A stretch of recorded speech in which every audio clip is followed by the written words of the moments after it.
President Zelensky says Russian shelling has destroyed 113 churches in Ukraine since start of war. Ukrainian President Volodymyr Zelensky said Russian artillery has destroyed 113 churches during the full-scale war with Ukraine. In his nightly address on Saturday, Zelensky said, "Among them are the ancient ones, those that withstood World War II, but did not withstand the Russian occupation. There are also those that were built after 1991. Reconstruction of the Skeet of All Saints of the Sviatohorsk Lavra began in 2001. June 10 would be another anniversary of the beginning of construction," he said. Earlier Saturday, CNN reported All Saints Church in Sviatohorsk Lavra was destroyed by Russian shelling. Zelensky noted in his address it is not the first shelling of the Lavra, and 3 Lavra monks were killed by the Russian shelling on Wednesday. Worship services are forced to be held in the basement, according to the president. The sounds of incoming Russian artillery are constant in the Lavra. Zelensky pointed out Sviatohorsk Lavra belongs to Ukrainian Orthodox Church, which is still considered in Moscow to be connected with the Russian Orthodox Church. But even this does not stop the Russian army. In the light of the support of the Orthodox hierarchs in Russia for the aggression against Ukraine, Zelensky called on the Ukrainian Orthodox Church to draw conclusions. The Russian army can stop burning churches. The Russian army can stop destroying cities. The Russian army can stop killing children. If the same person in Moscow just gives such an order, and the fact that there is still no such order is an obvious humiliation for the whole world," he said.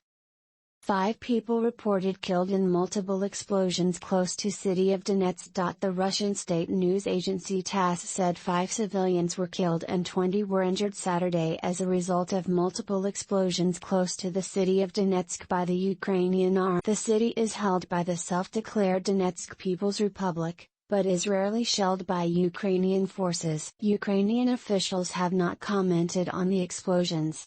The DPR said on its Telegram channel 10 Grad rockets had been fired at the Kirov district of the city, the headquarters of the Territorial Defense of the DPR said. As a result of the shelling in Donetsk, the number of wounded increased to 10 people. Ukrainian Defense Minister says optimistic forecast sees war over by end of the year.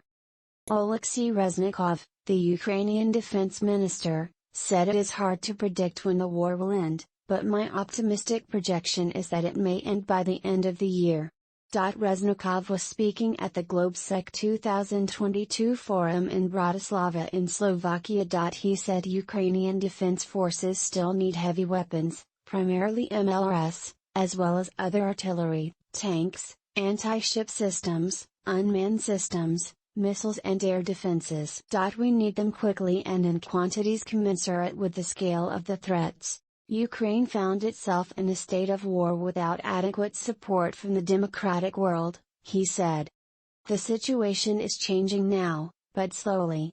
We appreciate the contribution of each country which is currently with Ukraine, which has committed itself to increase the effectiveness of international support, Reznikov. He added, Ukraine has changed its philosophy in the supply of weapons. If in the first month of the war we focused on obtaining anti-tank and anti-aircraft portable systems, now the nature of the war has changed and we need more heavy weapons. In the Kherson region, the Russian army is building a deeply echelon defense. Our goal is to prevent Russian scenarios from being realized and to liberate our territories as soon as possible, he said. Russian forces are carrying out missile and air attacks in the Donetsk and Luhansk regions, according to Ukrainian military, as troops seek to capture the key cities of Severodonetsk and Slavyansk. Fighting in the east, Russia's air activity remains high over eastern Ukraine and has contributed to Russia's recent tactical successes, but has failed to have a meaningful impact on the conflict, according to the latest intelligence assessment from the UK's defense ministry. The Ukrainian military maintains that the Russians are making little progress, particularly in Donetsk. In Slavyansk, Hundreds of people have fled as the Ukrainian military said Russian units are being reinforced on the approaches to the city in preparation to resume an offensive. The General Staff of the Armed Forces of Ukraine said Friday the Russians are concentrating a force of up to 20 battalion tactical groups in the area. Artillery was used against several settlements north of the city, according to a military spokesman. The Russian army is throwing all its reserves into capturing the city of Severodonetsk in the Luhansk region, according to the head of the regional military administration. The official said Ukraine controls about half of the city after regaining ground from Russian troops, and street battles continued to play out. Church destroyed. The All Saints Church in Sviatohorsk, whose original temple dates back to 1526, was destroyed, Ukrainian President Volodymyr Zelensky said Saturday. Video shows a roaring fire coming out of the picturesque wooden building dotted with onion domes. Zelensky said it was first damaged during the Soviet era. Ukrainian Foreign Minister slams Macron. Ukraine's Foreign Minister Dmytro Kuleba reacted angrily to comments by French President Emmanuel Macron that we must not humiliate Russia. Kuleba said that it is Russia that humiliates itself. We all better focus on how to put Russia in its place. This will bring peace and save lives. Multiple explosions close to city of Donetsk. The city of Donetsk at dusk local time on Saturday showed multiple explosions close to the city, apparently from incoming artillery or rocket fire. The city is held by the self-declared Donetsk People's Republic, but is rarely shelled by Ukrainian forces. The DPR said on its Telegram channel that 10 Grad rockets had been fired at the Kirov district of the city. The headquarters of the Territorial Defense of the DPR said that as a result of the shelling in Donetsk, the number of wounded increased to 10 people. Russia throwing all its reserves at Severodonetsk, according to regional Ukrainian official.